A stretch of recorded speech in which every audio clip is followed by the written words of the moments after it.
Professional طریقے سے آپ نے جو ریسکیو کی جو خدمات انجام دی ہیں اور درجنوں لوگوں کو آپ نے ملبے سے نکالا، یہ اللہ تعالیٰ کے ہاں اس کا آپ کو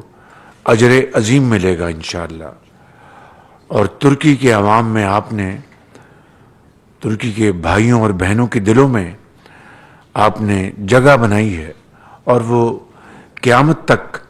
آپ کو ہمیشہ آپ کی خدمات کو یاد رکھیں گے۔ آپ کو دل کی اتھاہ گہرائیوں سے مبارکباد پیش کرنا چاہتا ہوں اور آپ کا شکریہ ادا کرنا چاہتا ہوں کہ آپ نے پاک ترک دوستی کی لاج رکھی۔ حکومت پاکستان نے اپنے تائیں پوری کوشش کی ہے، اور یہ کوشش جاری ہے کہ ترک بھائیوں اور بہنوں اور شام کے بھائیوں اور بہنوں کے لیے جو بھی ہم اس مصیبت کے وقت ان کے کام آ سکتے ہیں، ہم وہ کر گزریں۔